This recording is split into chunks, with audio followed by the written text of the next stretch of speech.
صفحہ نمبر 81 8-1۔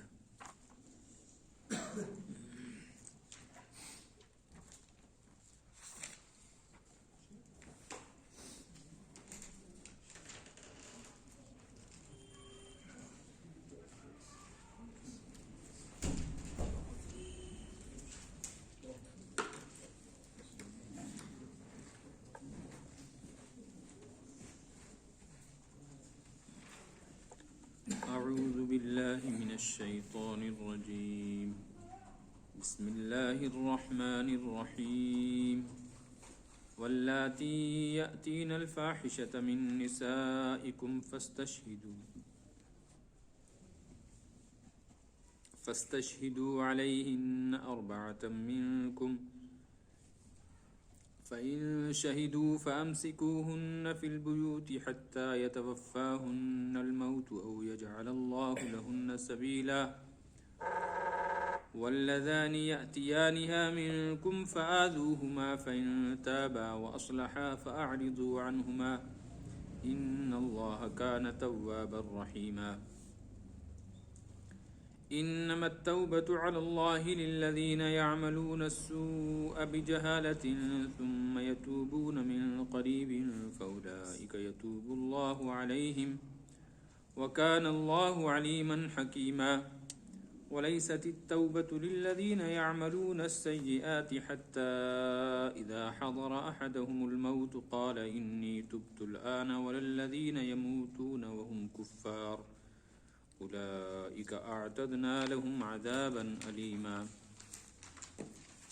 يا أيها الذين آمنوا لا يحل لكم أن ترثوا النساء كرها ولا تعضلوهن لتذهبوا ببعض ما آتيتموهن إلا أن يأتين بفاحشة مبينة وعاشروهن بالمعروف فإن كرهتموهن فعسى أن تكرهوا شيئا ويجعل الله فيه خيرا كثيرا۔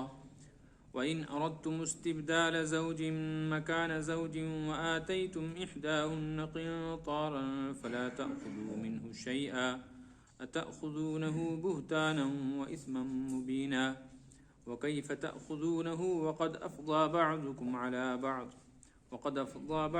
إلى بعض وأخذنا منكم ميثاقا غليظا۔ صدق الله العلي العظيم صدق رسوله النبي الكريم۔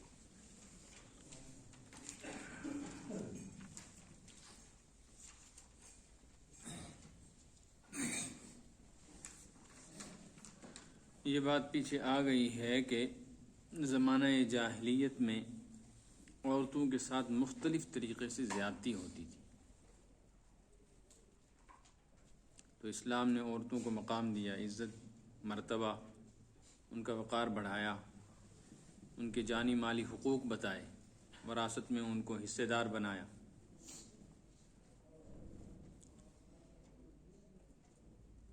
اس بات کا خطرہ تھا کہ کہیں اب عورت کو کسی دوسرے راستے سے تکلیف نہ پہنچائی جائے۔ اس کی ایک صورت یہ تھی کہ کسی عورت کے اوپر بدکاری کا الزام لگا دیا جائے، الزام لگا دو تو یہ خود بخود رسوا ہو جائے گی۔ ایک تو اس رسوائی کی وجہ سے یہ چاہے گی کہ میری رسوائی پر پردہ ڈالا جائے، چاہے اس میں کتنا مال دینا پڑے۔ دوسرا یہ ہے کہ اس گھر میں کسی نہ کسی طرح رہ جاؤں، چاہے مجھ کو اپنا سب کچھ انہی کو دینا پڑ جائے۔ اس لیے اس طرح کے چور دروازے بند کیے گئے، اور معاشرے میں جو بدکاری اور بے حیائی کی وبا ہے، اس کی روک تھام کے لیے شرعی حد مقرر کی گئی اور اس کے ثبوت کے لیے باضابطہ ایک قانون بنایا گیا۔ ایک تو ان آیات میں اس کا ذکر ہے، دوسرا یہ کہ اگر حقیقت میں ہی کسی سے کوئی گناہ ہو جائے تو پھر اس گناہ کی سزا کیا ہے۔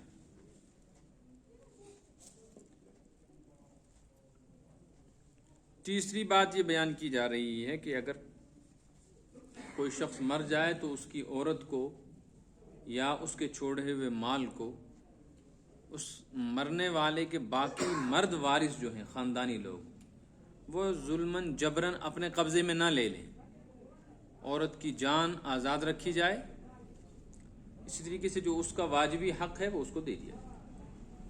ایسے ہی مہر ہے تو مہر اس کو دینا پڑے گا۔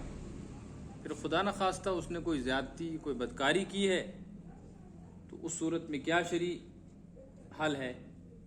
یہ معاشرتی مسائل ان آیات میں بیان کیے گئے۔ ایک بات ذہن میں یہاں رکھ لینی چاہیے کہ بعض احکام قرآن پاک میں، شریعت میں ایسے آئے ہیں کہ وہ مرحلہ وار نازل ہوئے، یعنی کوئی ایک چیز حرام کی گئی تو ایک دم حرام نہیں ہوئی، پہلے اس کی برائی بیان کی گئی، پھر بعض شرائط کے ساتھ استعمال کی اجازت دی، پھر آخر میں جا کر مکمل پابندی لگی۔ اسی طرح یہاں بھی ہے، آیت آئے گی تو وہاں انشاءاللہ اس طرف اشارہ بھی کروں گا۔ واللاتی یأتین الفاحشۃ من نسائکم، اور وہ عورتیں یأتین الفاحشہ جو لے آئیں، کر بیٹھیں فحش کام، مراد ہے یہاں بدکاری، جو عورتیں زنا کر لیں، من نسائکم، اور وہ تمہاری عورتوں میں سے ہوں۔ تمہاری عورتوں میں سے ہونے کا مطلب ہے کہ تمہاری بیویاں ہوں، تمہارے گھروں میں، تو ان پر تم ایسے ہی الزام نہیں لگا سکتے ان کا مال قبضے میں لینے کے لیے کہ انہیں یہ کیا وہ کیا۔ فاستشہدوا علیہن اربعۃ منکم، ان کے اس جرم پر ان کے خلاف 4 گواہ پیش کرو، اور منکم، وہ تم میں سے ہونے چاہیے۔ تم میں سے ہونے کا مطلب یہ ہے مرد ہونے چاہیے، 4 گواہ۔ اور یہ شرعی ضابطہ بھی ہے کہ بدکاری کا الزام جس آدمی پہ لگ رہا ہے اس پر بدکاری کے جرم کو ثابت کرنے کے لیے قاضی 4 گواہ مانگے، 4 گواہ۔ وہ 4 گواہ بھی عینی ہونے چاہیے، جو آ کر اس بات کا اعلان کریں کہ ہم نے فلاں مرد عورت کو بدکاری کرتے ہوئے دیکھا ہے، یہ کہیں۔ اگر ان 4 میں سے ایک بھی یہ کہہ دے کہ نہیں، میں نے ان کو کمرے میں بند دیکھا تھا، چٹکی لگائی ہوئی تھی، لیکن میں نے بدکاری کرتے نہیں دیکھا، تو 3 باقی جو ہیں نا ان کو شرعی سزا ملے گی۔ ایک پاک دامن عورت پر تہمت لگانے کا جو جرم ہے اس کی سزا وہ آگے 18ویں پارے میں آئی، 80 کوڑے ان کو مارے جائیں۔ شریعت نے یہ سختی اس لیے کی ہے کہ جو بھی جرم ہے اس جرم کی معافی کا ایک طریقہ ہے توبہ، لہذا توبہ کا موقع دیا جائے۔ بعض جرائم ایسے ہیں کہ ان کی وجہ سے پورے خاندان متاثر ہو جاتے ہیں، پوری سوسائٹی متاثر ہوتی ہے، تو عزت نفس کو بچانے کے لیے شریعت نے اس موقع پر کچھ سختی رکھی ہے تاکہ یوں ہی بلا وجہ کوئی کسی کے اوپر الزام نہ لگائے۔ اس بات کا خطرہ زیادہ تھا، چوری کے الزام میں اتنی رسوائی نہیں ہوتی جتنی اس میں ہوتی ہے، نسل مشکوک ہو جاتی ہے، رشتہ ٹوٹ جاتا ہے، میاں بیوی ایک دوسرے سے علیحدہ ہو جاتے، گھرانے ٹوٹتے ہیں۔ اس لیے یہ حکم ہے کہ 4 گواہ پیش کیے جائیں گے۔ صرف یہی ایک شرعی موقع ہے کہ بدکاری کا کسی پر الزام ہو تو 4 گواہ چاہیے، اور وہ 4 بھی شرائط کے ساتھ۔ گواہی کی شرائط ہے، کون آدمی گواہی دے سکتا ہے؟ مسلمان ہونا چاہیے، غیر مسلم کی گواہی نہیں چاہیے، بالغ ہونا چاہیے، نابالغ نہیں، باشعور ہونا چاہیے، دیوانہ پاگل نہیں ہونا چاہیے، جس کی نظر ہی کام نہ کرتی ہو، جس کے کان ہی نہ ہو، مکلف شرعی وہ۔ فَإِن شَهِدُوا، اگر وہ گواہی دے دیں کہ ہاں ہم نے حقیقت میں برائی کرتے ہوئے دیکھا ہے، فَأَمْسِكُوهُنَّ فِي الْبُيُوتِ، تو اب ان کو سزا ملے گی، ان عورتوں کو۔ لیکن سزا کیا ہے وہ آ رہی ہے آگے 18ویں پارے میں سورہ نور میں۔ یہاں جو سزا ہے یہ ابتدائی مرحلے کی ہے کہ شروع میں یہ سزا بتائی گئی تھی، پھر یہ سزا منسوخ ہو گئی۔ اب یہ ہے کہ بدکاری کرنے والا مرد یا عورت اگر شادی شدہ ہے، اس کی شادی ہے، تو پھر ایسے شادی شدہ کو محصن کہتے، مطلب محفوظ، یعنی اس کے پاس حفاظت کا انتظام ہے، پھر بھی کر رہا ہے، تو اس کا اگر جرم ثابت ہو جائے تو اس کو سنسار کیا جائے گا، مرد ہو یا عورت ہو۔ وہی گڑھا کھود کے اس کو دبا دیں گے، پھر پتھر ماریں گے، مر جائے گا۔ اور اگر وہ غیر شادی شدہ ہیں، شادی نہیں ہوئی، تو اس صورت میں اس کو 100 کوڑے مارے جائیں گے۔ کوڑا کیا ہوتا ہے؟ آپ یوں سمجھے جیسے ہمارے ہاں یہ ٹانگیں چلانے والے، ریڑے چلانے والوں کے پاس چھانٹا ہوتا ہے، اسی طرح کی ایک مضبوط لکڑی ہوتی ہے، اس کے آگے چمڑی کی تار بندھی ہوئی ہوتی ہے، اس کو کوڑا کہتے ہیں۔ جلد جس کو سزا دی جائے گی اس کو لٹایا جائے گا، الٹا لٹایا جائے گا، الٹا لٹا کر اس کی کمر پر سے کپڑا ہٹا دیں گے اور پھر پوری قوت کے ساتھ اس کی کمر کے اوپر وہ چھانٹے مارے دیں گے۔ مر گیا اس دوران تو مر گیا، بچ گیا تو اس کا مقدر، اس کو تو کھال ادھیڑ دینا۔ اور یہ ایک سزا ہے جو کھلے عام دی جائے گی لوگوں کو جمع کر کے، وہ آ رہی ہے 18ویں پارے میں، وَلَا تَأْخُذْكُمْ بِهِمَا رَأْفَةٌ فِي دِينِ اللَّهِ، یہ حکم الہی ہے، یہ سزا جاری کرتے ہوئے کسی کا آر نہیں آنا چاہیے، ایسی ہمدردی اور رحم دلی نہ ہو جس کی وجہ سے سزائے شرعی نافذ نہ کر سکو۔ تو ابتدا میں یہ تھا فَأَمْسِكُوهُنَّ فِي الْبُيُوتِ حَتَّى يَتَوَفَّاهُنَّ الْمَوْتُ أَوْ يَجْعَلَ اللَّهُ لَهُنَّ سَبِيلًا، ایسی عورتوں کو اپنے گھر میں بند کر کے رکھو، ان کو باہر مت نکلنے دو، کسی کمرے میں بند کرو، گھر کے اندر ان کے لیے جیل بناؤ، لیکن یہ ابتدائی حکم ہے شریعت کا۔ کب تک بند کر کے رکھیں گے؟ یا تو اسی کمرے میں ان کی موت آ جائے، مر جائیں وہیں، یا پھر یہ ہے کہ اللہ تبارک و تعالی ان کی زندگی میں کوئی دوسرا حکم نازل کر دے، اور دوسرا حکم پھر آ گیا، چونکہ یہ ابتدائی درجے کا حکم تھا، مطلب یہ ہے کہ آگے امکان ہے نئے سزا کا۔ فی الحال تو یہ سزا دی جا رہی ہے کہ اگر کسی پر سزا جرم ثابت ہو جائے عورت پر تو اس کو بند کر کے رکھے شوہر اپنے گھر میں، نہ نکلنے دے، نہ کسی کو ملنے دے، وہاں رکھو، بس روٹی ووٹی ڈالتے رہو وہاں۔ مر گئی تو ٹھیک، اور اگر بچ گئی تو پھر اگر اللہ تعالیٰ نے کوئی نیا حکم بھیج دیا تو اس کے مطابق سزا دی۔ او یجعل اللہ لہن سبیلا، یا اللہ ان کے لیے کوئی راستہ نکالے، راستہ نکالنے کا مطلب ہے یا تو ان کی نجات کی کوئی صورت بنے یا پھر ان کے لیے کوئی شرعی سزا۔ یہ بات سمجھ میں آ گئی؟ یہ لیکن بعد میں یہ حکم منسوخ ہو گیا، سورہ نور میں آیت آ گئی کہ جو بدکاری کرے اس کو 100 کوڑے مارے جائیں۔ وہاں وہ حکم ہے ان لوگوں کے لیے جن کی شادی نہیں ہوئی، اور جن کی شادی ہے ان کو سنسار کیا جائے گا۔ اس سلسلے میں پہلے آیت نازل ہوئی تھی، لیکن پھر وہ آیت تلاوت کے لیے باقی نہیں رہی، اس کا حکم باقی رہ گیا، حدیث سے ثابت ہے۔ اور آپ صلی اللہ علیہ وسلم کے زمانے میں ایک صحابی حضرت ماعز رضی اللہ تعالی عنہ سے ایسے خطا ہو گئی تھی، تو جرم ثابت ہونے کے بعد ان کو سنسار کر دیا گیا، اور بعد میں بھی یہ سلسلہ چلتا رہا اور ابھی تک یہ شرعی حکم باقی ہے۔ لیکن اگر زنا کرنے والوں میں سے ایک شادی شدہ ہے، دوسرا بغیر شادی کے، مثلا لڑکا شادی شدہ ہے، لڑکی بغیر شادی کے، یا لڑکی شادی شدہ ہے، لڑکا بغیر شادی اور رضامندی سے کر رہے ہیں، تو ایسی صورت میں جو شادی شدہ ہے اس کو سنسار کیا جائے گا، جو شادی شدہ نہیں ہے اس کو کوڑے مارے گا۔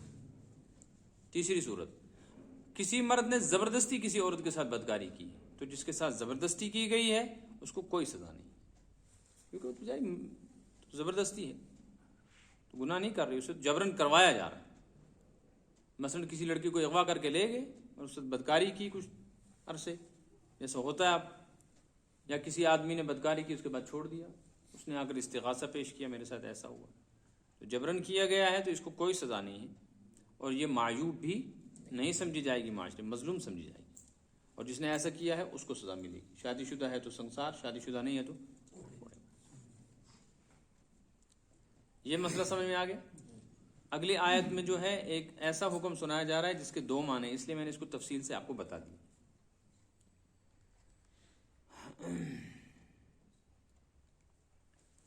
واللذان یأتیانها منکم فآذوہما، واللذان اور وہ دونوں، یأتیانها جو یہی حرکت کریں، بدکاری کی حرکت کریں، منکم تم میں سے، یعنی تمہارے معاشرے میں کوئی بھی ہو، فآذوہما تو ان کو بھی سزا دو، لیکن سزا کیا دو یہ بیان نہیں۔ فإن تابا واصلحا، اگر توبہ کر لیں اور اپنے آپ کو ٹھیک کر لیں، فأعرضوا عنہما تو پھر ان کو چھوڑ دو، ان اللہ کان توابا رحیما، اللہ بھی توبہ قبول کرنے والا رحیم مہربان۔ اس آیت میں یہ جو کہا جا رہا ہے کہ وہ دو جو ایسی حرکت کریں ان کو سزا دو، اس دو سے کون مراد ہے؟ بعض حضرات کہتے ہیں کہ اس دو کا مطلب ہے مرد ہو یا عورت، دونوں کو سزا ملے گی. تو عورت کی سزا تو پیچھے آ گئی کہ اس کو حبس کریں گے بند، لیکن اگر مرد عورت دونوں پکڑے گئے، دونوں پر جرم ثابت ہوا، دونوں پکڑے گئے. ایسا ہو سکتا ہے نا کہ بدکاری کرتے ہوئے دو آدمی پکڑے گئے، ان میں سے ایک پر جرم ثابت ہوا، دوسرے پر جرم ثابت نہیں ہوا. ہو سکتا ہے کہ نہیں ہو سکتا؟ ہو سکتا ہے نا. کیسے ہوگا؟ ایک کو پہچانا ہی نہیں، بھاگ گیا. ایک کو پہچان لیا، تو جس کو پہچانا پکڑ لیا، اس کے خلاف تو دعویٰ دائر کیا. اور جس کو پہچانے نہیں، کہا کہ اس کے ساتھ کیا، جس کے ساتھ کیا گیا وہ ہے عورت، لیکن اس کو ہم پہچانتے ہیں، اب تلاش کرو کہاں تلاش کرو. تو اس کو کچھ بھی نہیں ملے. یا اس نے منہ پہ کپڑا لپیٹا تھا، یا کوئی ایسی صورت تھی کہ عورت پکڑی گئی، مرد نے چھلانگ ماری، اور عورت اب اقرار ہی نہیں کر رہی ہے میرے ساتھ کس نے بدکاری کی. یہ تو کہتی ہے میں نے بدکاری کی، لیکن اس کا نام نہیں لیتی، یا مرد اس کا نام نہیں لیتے. ایسا ہو سکتا. یا اسی طریقے سے ایک صورت اور ہو سکتی ہے کہ کوئی آدمی آ کر خود اپنے متعلق اقرار کر لے کہ میں نے بدکاری کی ہے. کس کے ساتھ بدکاری کی ہے شریعت کہتی ہے یہ نہیں پوچھ سکتے اس کو. اگر کوئی آدمی خود یہ اقرار کرتا ہے نا کہ میں نے بدکاری کی ہے تو اس کو تو سزا دیں گے، لیکن یہ نہیں پوچھیں گے کہ تو نے کس کے ساتھ بدکاری کی، کیونکہ یہاں گواہ جرم ثابت نہیں ہو رہا ہے، اقرار سے ہو رہا ہے. تو جو آدمی اقرار کر رہا ہے وہ اپنے متعلق کر رہا ہے. اس طرح اگر عورت اقرار کر لیتی ہے کہ میرے ساتھ میں نے بدکاری کی ہے تو اس کو سزا دیں گے جب وہ 4 دفعہ اقرار کر لے، لیکن یہ اس کو نہیں پوچھیں گے کہ تیرے ساتھ بدکاری کس نے کی. ہاں اگر وہ خود آ جائے تو اس کو بھی سزا دیں.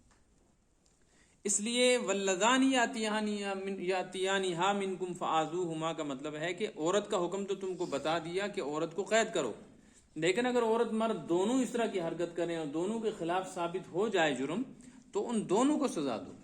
کیا دو یہ نہیں بتلایا کیا سزا دو، بس جو قاضی شرعی حاکم مناسب سمجھے وہ سزا دے دو، چاہے شادی شدہ ہو یا غیر شادی. لیکن یہ ابتدائی حکم ہے، بعد میں پھر حکم تفصیلاً آ گیا آگے.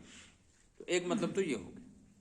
بعض حضرات فرماتے ہیں واللذان یاتیانھا کا یہ مطلب نہیں ہے، یہ ایک دوسرا مسئلہ ہے.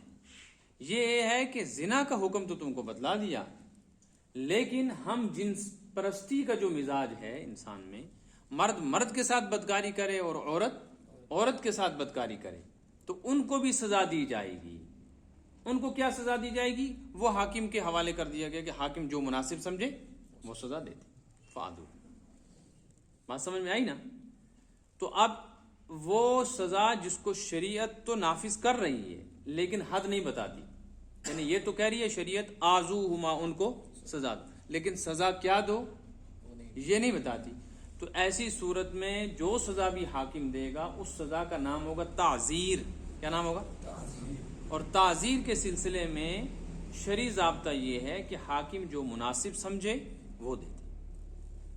حضرت ابو بکر رضی اللہ تعالیٰ عنہ کے زمانے میں ایک علاقے سے یہ خبر حضرت ابو بکر کو پہنچی کہ فلاں علاقے میں ایک آدمی ہے، لوگ اس کے ساتھ ایسی حرکت کرتے ہیں جیسے عورت کے ساتھ کی جاتی ہے، یعنی اس کے ساتھ بدکاریاں کرتے ہیں. کوئی لڑکا ہے تو چونکہ اس کا کوئی شریف، اس کو زنا بھی نہیں کہہ سکتے اور نئی سی چیز ہے، تو کیا کریں.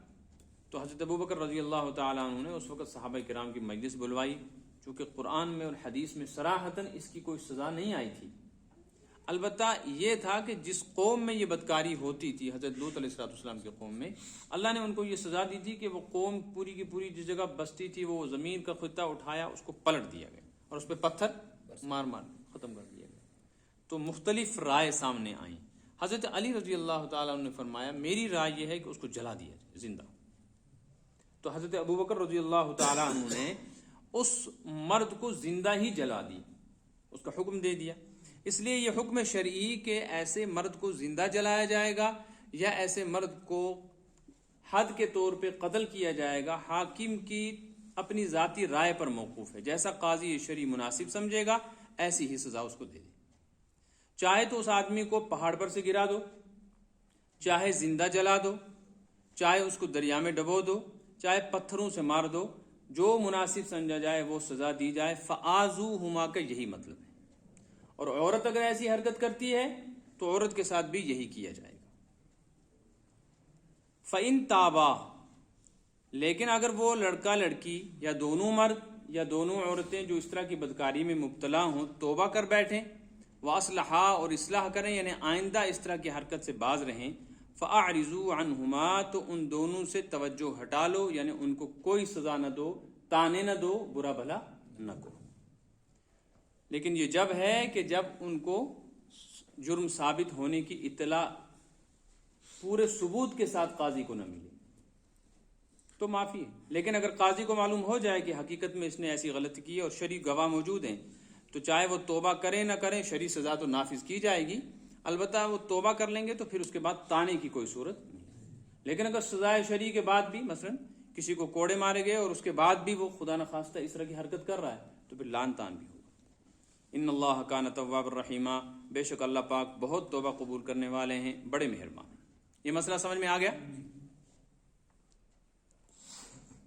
تو ایک تو پہلی آیت میں بے حیائی اور بدکاری کا شرعی حکم، اور دوسری آیت میں یا تو مرد عورت جو بے حیائی کریں ان کا شرعی حکم، یا پھر مرد سے عورت سے بدکاری کرے تو اس کا شرعی حکم۔ اب آگے توبہ قبولیت کا، چونکہ توبہ کا ذکر آیا ہے نا کہ اللہ تعالیٰ توبہ قبول کریں، وہ توبہ کرنے والے ہیں، اگر توبہ کر لیں گے تو انشاءاللہ ان کے لیے آسانی ہوگی۔ تو توبہ کی شرائط کیا ہیں؟ انما التوبۃ علی اللہ للذین یعملون السوء بجہالہ ثم یتوبون من قریب فاولئک یتوب اللہ علیہم وکان اللہ علیما حکیما۔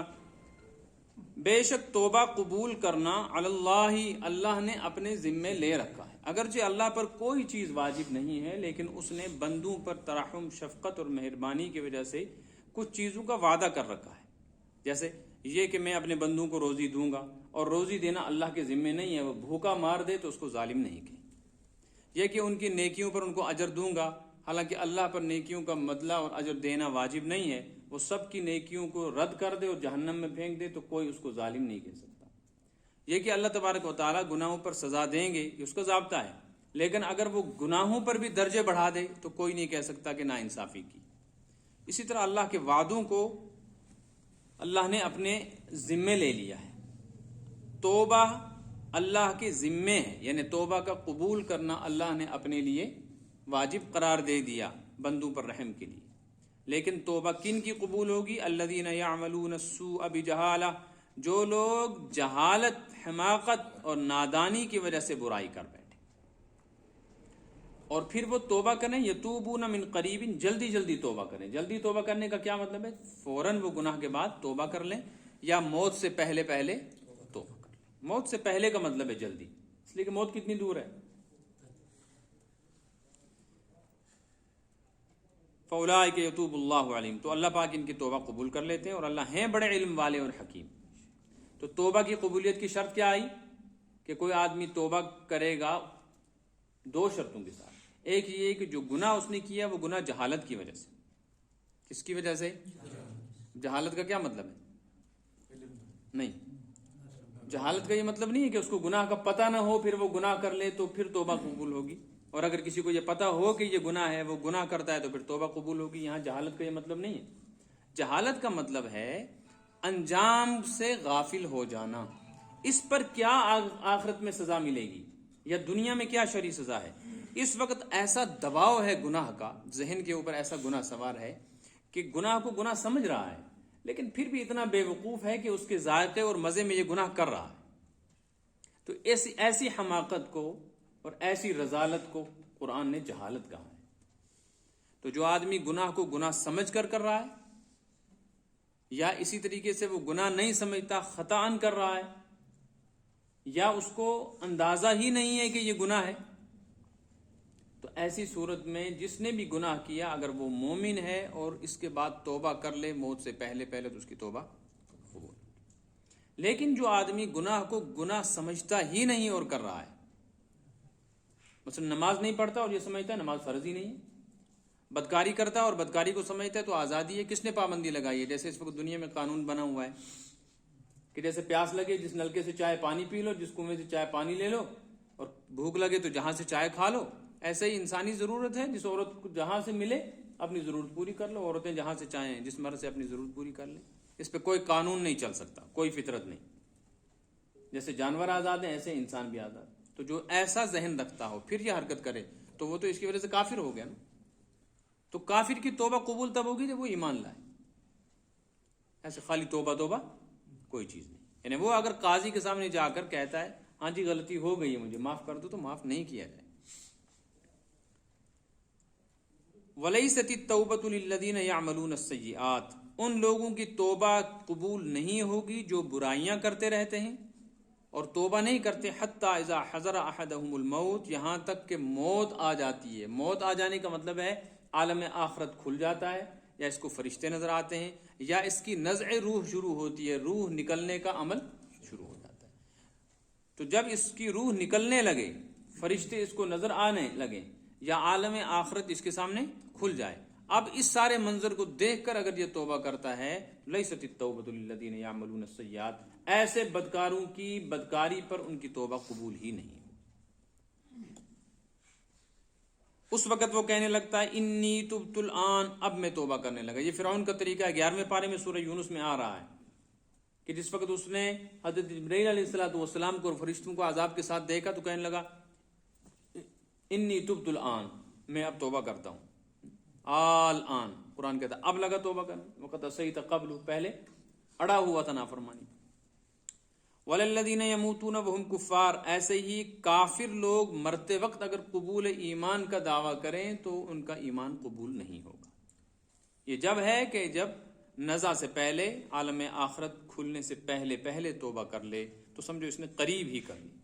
قریب کا مطلب یہ ہو. اولئک اعتدنا لهم عذابا الیما، ان لوگوں کے لیے دردناک عذاب. تفصیل یہاں نہیں ہے، تفصیل اس سزا کی 18ویں پارے میں سورہ نور کے پہلے رکوع میں تفصیل سے آ رہی ہے. یہاں 3 باتیں ذہن میں رکھ لیں کہ بدکاری کی سزا شادی شدہ کے لیے سنگسار ہے، چاہے فاعل ہو یا مفعول، بدکاری کرنے والا یا جس کے ساتھ بدکاری کی. اور غیر شادی شدہ کے لیے کوڑے، 100 کوڑے. اس کا طریقہ میں نے بتایا کیسے کوڑے مارے جائیں گے، کیسا ہوتا ہے کوڑا. زیادہ سمجھ نہ ہو تو نیٹ کے اوپر سرچ کر کے دیکھ سکتے ہیں. اب بھی کوڑے مارے جاتے ہیں سعودیہ میں. اور تیسرا یہ ہے کہ جو آدمی ہم جنس پرستی کا عمل کرے، مرد مرد کے ساتھ یا عورت عورت کے ساتھ، جس کو سحاق یا مساحقت کہتے ہیں، تو ایسا عمل کرنے والا بھی چونکہ بہت بڑا مجرم ہے، لیکن شریعت نے اس کی سزا متعین نہیں کی ہے. سزا اس کو دی جائے گی. کیا دیں؟ قاضی جو مناسب سمجھے، حتیٰ کہ اس کو قتل بھی کیا جا سکتا ہے، تلوار سے قتل کر دیں یا ایسے ہی جلا دیں، جیسے حضرت علی رضی اللہ تعالیٰ کے زمانے میں ہوا. اگرچہ یہ ایک الگ مسئلہ ہے کہ خود حضور اکرم صلی اللہ علیہ وسلم نے جاندار کو جلانے سے منع کیا ہے سزا میں، لیکن یہ ایک موقع ایسا ہے کہ جہاں جلانا خود صحابہ کے عمل سے ثابت ہے. تو صحابہ کرام علیہم رضوان کو یہ معلوم ہے کہ حضور نے کس چیز سے منع کیا، پھر بھی وہ کر رہے ہیں، تو اس کا مطلب ہے یہ ایک مقام مستثنیٰ ہے. یعنی یہ ایک موقع ایسا ہے جہاں اس کی اجازت ہے. یہ عمل ہی ایسا ہے. آگے پھر وہی مضمون وراثت کا آ گیا. آسان ہے، دیکھتے جائیں. یا ایھا الذین آمنوا لا یحل لکم ان ترثوا النساء کرہا، اے ایمان والو تمہارے لیے حلال نہیں ہے یہ بات کہ تم عورتوں کے زبردستی وارث بن جاؤ. عورتوں کے زبردستی وارث بننے کا مطلب ہے عورتوں کی جان کے یا مال کے زبردستی وارث بنو. ایک شخص مر گیا، اس کے مرنے کے بعد اس کی بیوہ جو ہے، اس بیوہ کو بھی لوگوں نے اپنی ملکیت سمجھ لیا، اس لڑکے کے خاندان والوں نے، باپ نے، بھائی نے. اسی طرح اس عورت کا جو میراث کا حصہ ہے یا مہر کی رقم ہے، اس کو بھی اپنی ملکیت سمجھ. جبرن، کرہا کا لفظ ہے، جبرن ایسا نہیں کر سکتے. ہاں اگر کوئی عورت برضا و رغبت اپنی خوشی سے اپنا مال کسی کو دے دے تو اس کی اجازت ہے، لیکن جبرن ایسا کرنے کی اجازت نہیں. لیکن مسئلہ یہ کہ کیا عورت دے سکتی ہے کسی کو اگر باہوش ہے؟ عورت جان دے دی کہ پیسہ نہیں دے گی. بڑی زبردست محبت پیسے کی، مال کی، سوٹ بوٹ کی عورت میں ہوتی ہے، زیورات کی. تو عورت مرد کے مر جانے کے بعد اپنے آپ کو اور کمزور محسوس کرتی ہے، تو اور چاہتی ہے کہ میری کچھ صورت بنے جس سے میں اپنی زندگی گزار سکوں. تو ایسی صورت میں اگر وہ باہوش ہے، وہ تو کسی صورت میں بھی برضا و رغبت یہ چیز دینے کو تیار نہیں ہے. جبرن لے لی جائے تو الگ مسئلہ. مطلب یہ ہے کہ اگر عورت سے اس کے شوہر کے مر جانے کے بعد تم کچھ لے رہے ہو، چاہے بظاہر وہ اقرار بھی کر رہی ہو، تب بھی جبری ہے. اس لیے کہ یہ شرعی مسئلہ ہے کہ جہاں جبرن کسی سے کوئی چیز اقرار کروا کے لے لی جائے تو جبر کا اعتبار نہیں ہے، وہ چیز پھر بھی ناجائز اور حرام ہی رہے. جیسے جبری طلاق کے سلسلے میں بھی مسئلہ ہے. جبری طلاق کی کچھ صورتیں ایسی ہیں جو نافذ ہو جاتی ہیں، کچھ صورتیں ایسی ہیں جو نافذ نہیں ہوتی. جبری طلاق کا بھی اور نکاح کا بھی یہی مسئلہ ہے کہ ولی اگر جبر کر رہا ہے تو نکاح منعقد ہو جائے گا بشرطے کہ جبر کے بعد وہ خاموش ہو جائے. اور غیر ولی اگر نکاح جبرن کر رہا ہے، کچھ لوگوں نے ایک لڑکی کو پکڑا، زبردستی جا کر تھپڑ 4 مارے اور اس سے 2 گواہوں کے سامنے اقرار کروا لیا کہ ہاں میرے ساتھ تمہارا نکاح ہے، نکاح منعقد نہیں ہو، جبر نہیں چلتا ہے. وَلَا تَعْضُلُوهُنَّ لِتَذْهَبُوا بِبَعْضِ مَا آتَيْتُمُوهُنَّ إِلَّا أَن يَأْتِينَ بِفَاحِشَةٍ مُبَيِّنَةٍ، اور نہ روکو تم ان عورتوں کو شوہر کے مر جانے کے بعد عدت گزر جائے تو عورتوں کو نکاح سے نہ روکو. کیوں؟ اگر تم ان کو نکاح سے روکو گے تو اس کے پیچھے پھر تمہاری کوئی نہ کوئی غلط نیت ہوگی. وہ یہ ہے لِتَذْهَبُوا بِبَعْضِ مَا آتَيْتُمُوهُنَّ کہ جو تم نے اس کو دے رکھا ہے نا اس میں سے کچھ ہڑپنا چاہتے ہو.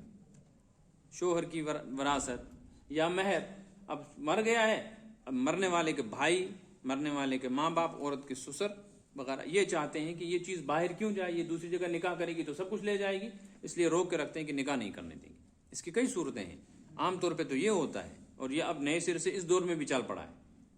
اور ایک صورت یہ ہوتی ہے کہ بعض مرتبہ مرد عورت سے اختلاف کے بعد اس کو بساتا نہیں ہے، اس کو لٹکا کر رکھتا ہے، طلاق بھی نہیں دیتا کہ دوسری جگہ جائے، کیونکہ طلاق دے گا دوسری جگہ جائے گی تو یہ مہر لے جائے گی. اور اس صورت میں جو اس کا ذاتی مال ہوگا جو اس نے ماں باپ کے ہاں سے لایا مائکے سے وہ بھی لے جائے گی، تو چاہتے ہیں وہ نہ لے جائے، اس لیے لٹکا کے رکھتے. شریعت نے اسے منع کی. الا ان یاتین بفاحشۃ مبینہ، ہاں اگر وہ کھلم کھلا بے حیائی کرے. کھلم کھلا بے حیائی کے 2 معنی ہیں. ایک یہ ہے کہ وہ بدکاری کر لے، دوسرا یہ کہ وہ شوہر کی نافرمانی واجب معاملات میں کرے، اس کی اطاعت ہی نہ کرے، بد زبانی کرے، بدخلقی کرے غیر ذالک. تو ایسی صورت میں شریعت کہتی ہے کہ پھر روک لو. کیسے روکیں گے؟ یہ اس کی ایک صورت وہی ہے کہ طلاق نہیں دوں گا، لٹکا کے رکھوں گا. طلاق لینی ہے تو مجھ سے مطالبہ کر. جب مطالبہ کرے گی تو اس طلاق کے مطالبے کو خلا کہتے ہیں. اب شوہر قبول کر لے گا، شوہر کہے گا ٹھیک ہے جب تو مانگ رہی ہے تو میرا جو مہر ہے واپس کر. یہ صورت ہو سکتی ہے. وعاشرون بالمعروف، ہاں زندگی ان کے ساتھ معروف طریقے پہ گزارو، عورتوں کے ساتھ اچھا سلوک کیا کرو، زبان سے بھی، اخلاق سے بھی، اور ان کے نان نفقے اور اخراجات کو بھی صحیح طریقے سے پورا کرو. پیار محبت کا معاملہ ان کے ساتھ کرتے رہو. اس کا خیال رکھنا چاہیے کہ عورت کے ساتھ اظہار محبت بہت ضروری. نہیں کریں گے تو گھر میں فساد ہوگا. عرب کے معاشرے میں عورت کے ساتھ محبت کا اظہار کرنا بیوی کے ساتھ انتہا درجے کا عیب سمجھا جاتا. بہت بڑا عیب تھا کہ کوئی آدمی یہ کہ مجھے اپنی بیوی سے بڑا تعلق ہے، نام ہی نہیں لیتے تھے مجلس میں. ایک صحابی نے آ کر حضور اکرم صلی اللہ علیہ وسلم سے کہا، یا رسول اللہ صلی اللہ علیہ وسلم آپ کو سب سے زیادہ محبوب کون ہے، سب سے زیادہ محبت کس کے ساتھ؟ تو بھری مجلس میں آپ نے فرمایا مجھے سب سے زیادہ پیاری عائشہ ہے. ایسا جواب تھا کہ صحابی بھی چکرا گئے، کیونکہ یہ ممکن ہی نہیں تھا نا اس طرح کی بات کرنا، پھر حضور کریں ایسی بات. تو فوراً کہنے لگے میرا مطلب ہے کہ مردوں میں کون ہے. تو حضور اکرم صلی اللہ علیہ وسلم نے یہ فرمایا ہوتا کہ مردوں میں ابو بکر عمر ہیں تو بات بن جاتی. تو حضور سمجھ گئے کہ یہ اس بات سے چکرایا تھا. حضور نے فرمایا مردوں میں عائشہ کباب. تو پھر بھی کس کا نام لیا؟ اظہار محبت ضروری. عورتوں کے ساتھ اچھا سلوک کرو. اگر کوئی عورت تمہارے نکاح میں آ گئی ہے اور وہ کسی وجہ سے تمہیں نکاح میں آ جانے کے بعد ناپسند ہے، اس کی بدخلقی کی وجہ سے، پھوڑ پن کی وجہ سے کام کاج نہیں کرتی، بیچاری کی زبان صحیح نہیں ہے، یا بعد میں اس کے حسن میں، جس حسن کی بنیاد پر اس کو بہو بنا کے لائے تھے دلہن، اس میں کچھ فرق آ گیا اور تمہارا دل چاہتا ہے کہ اب اس کو میں نہ رکھوں، تو شریعت کہتی ہے نا اس وجہ سے اس کو نہ چھوڑ، نکاح کر کے لائے ہو. ممکن ہے تمہیں اس وقت کرہتموہن، یہ بری لگ رہی ہیں، عسیٰ ان تکرہوا شیئا، ہو سکتا ہے کوئی چیز تم کو ناپسند ہو، ویجعل اللہ فیہ خیرا کثیرا، اور اللہ نے تمہارے لیے اس میں کوئی بہت بڑی خیر رکھی ہو. ایک یہ خیر ہے کہ خدمت گزار بننے ہوگی، خوبصورت ہوگی وہ خدمت نہیں کرے گی، بڑے خاندان کی ہوگی تو وہ اپنا حکم چلائے گی. تو اگر یہ بدصورت ہے تو ممکن ہے اللہ اس سے خدمت لے. یا دوسری صورت یہ ہے کہ اللہ تعالیٰ اس کے ذریعے سے کوئی ایسی اولاد دے دے جو نیک صالح اور کل نجات کا ذریعہ بنے، یا اس سے کوئی ایسی اولاد پیدا ہو کہ وہ بچپن میں مر جائے دودھ پیتی رضاعت کی حالت میں. تو ایسی اولاد جو دودھ پیتی عمر میں مر جاتی ہے، حدیث میں ہے قیامت کے دن کسی عورت کو روک لیا جائے گا جنت میں جانے سے، تو اس کا وہ بچہ جو پیدائش کے وقت پیٹ میں ہی یا پیدا ہوتے ہی فوراً مر گیا. تو وہ آ جائے گا، وہ اپنی ماں کو پکڑ لے گا اور ماں کو پکڑ کر اللہ تعالیٰ سے کہے گا پروردگار یا تو میرے ساتھ میری ماں کو جنت میں بھیج یا مجھے اپنی ماں کے ساتھ جہنم میں بھیج. تو اللہ اس کو تو جہنم میں بھیجیں گے نہیں، اس کی ضد کی وجہ سے حدیث میں اللہ تعالیٰ اس کی ماں کو کہاں بھیج دیں گے؟ تو یہ فائدے ہو سکتے ہیں. ہاں یہ اجازت ہے کہ دوسرا نکاح کر لو، لہٰذا وَإِنْ أَرَدْتُمُ اسْتِبْدَالَ زَوْجٍ مَكَانَ زَوْجٍ، اور اگر تمہارا ارادہ ہو ایک عورت کی جگہ دوسری عورت بدلنے کا. بدلنے کا مطلب ہے ایک عورت کے بعد دوسرا نکاح کرنا. بدلنے کا مطلب نہیں ہے اس کو ٹرانسفر کرو، کسی کو دے دو کسی کے لے لو. بدلنے کا مطلب ہے اس کے اوپر دوسری لاؤ. تو پھر اس کو مت ستاؤ، اس کو مت ستاؤ، اس کو رہنے دو، اس کے حقوق بھی پورے کرو، دوسرا نکاح کر لو. وہ پیچھے آ گیا ما طاب لکم من النساء مثنی وثلاث، اس کی شریعت. وآتیتم احداہن قنطارا فلا تأخذوا منه شیئا، اور تم نے اگر اس کو کوئی بہت بڑا مال بھی دے رکھا ہے، سونے چاندی جواہرات، یا تم نے اس وقت ایک کی جگہ 10 سیٹ سونا دیا ہے، 10,000 روپے مہر باندھتے تھے، تم نے 10 لاکھ روپے مہر رکھا ہے. مجھے پرسوں ترسوں ایک لڑکا فون کر رہا تھا، یہاں اسی علاقے کا کہہ رہا تھا مفتی صاحب ایک نازک مسئلہ ہے، اس میں آپ سے رائے چاہیے. میں کسی معاملے میں بتا رہا تھا پھنس گیا، تو حالات ایسے بنے کہ مجھے ایک لڑکی کے ساتھ نکاح کرنا پڑا. جس وقت نکاح کرنے کی نوبت آئی اس وقت میں جیل میں تھا. تو لڑکی والوں نے یہ سوچ کر کہ جیل میں ہے پتہ نہیں کل کیا ہوگا، میری غیر موجودگی میں 20 لاکھ روپیہ مہر طے کیا اور ایک زمین کی کنال جس کی قیمت تقریباً 40 لاکھ روپیہ ہے.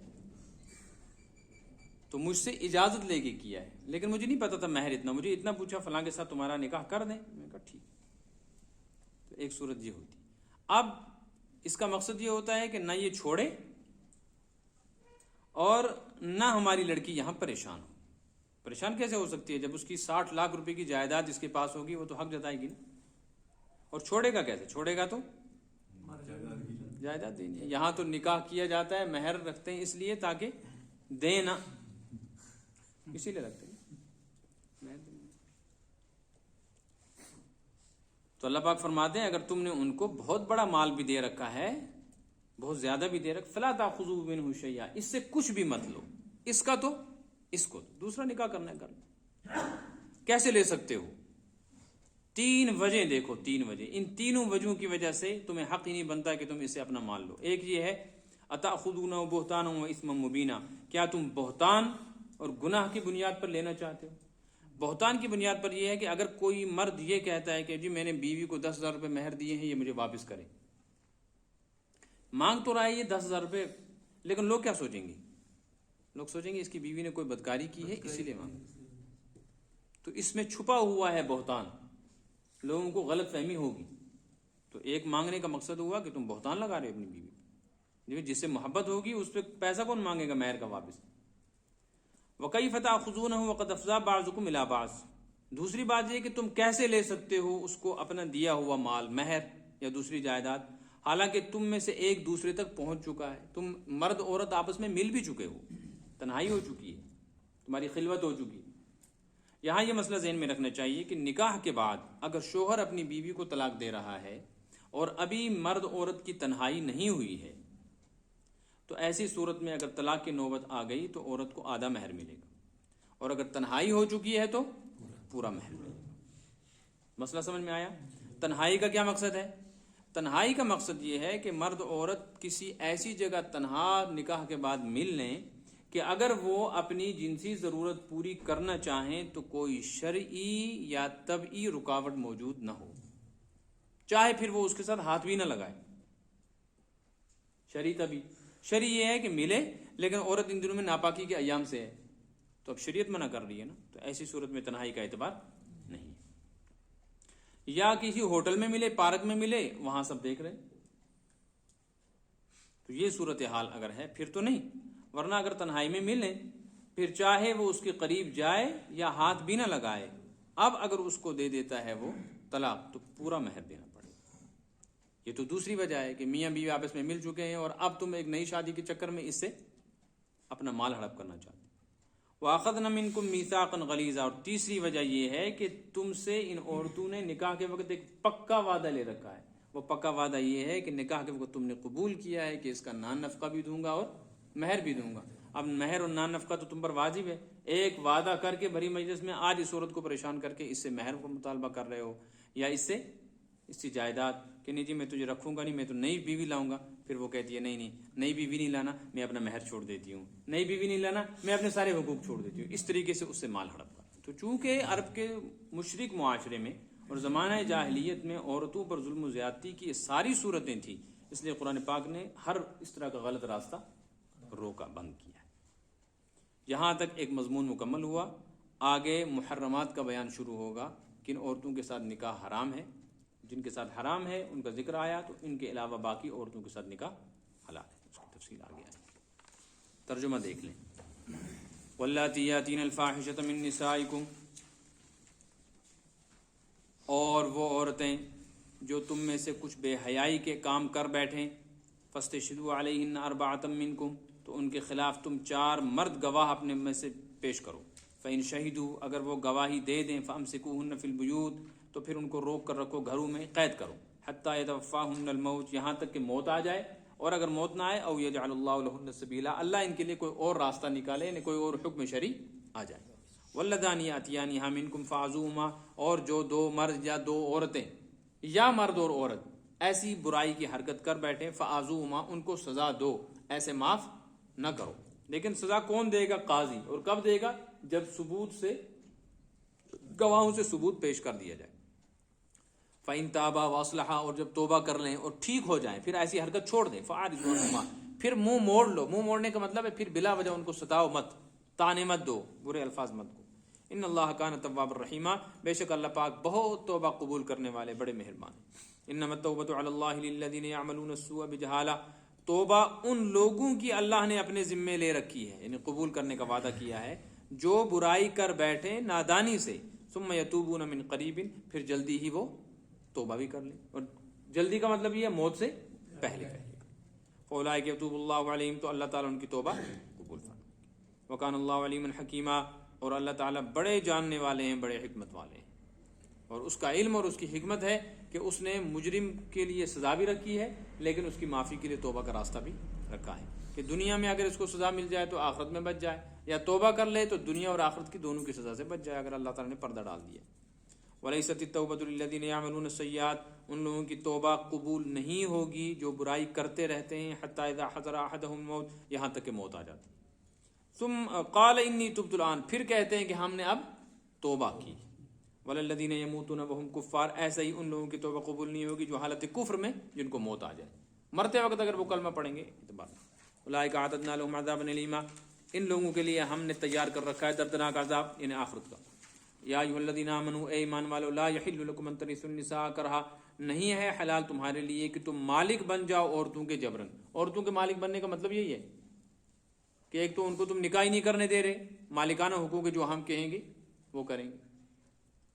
یا بعض مرتبہ عرب والے ایسے کرتے تھے کہ کوئی بہو ہوتی تھی تو پھر سوچتے تھے کہ اس کا نکاح ہم فلاں مرد سے کرا دیتے ہیں, اس کے بدلے میں بہت سارا پیسہ لے لیں گے, جتنا ہم نے آج تک کھلایا پلایا خرچ کیا وہ سب کر لیں.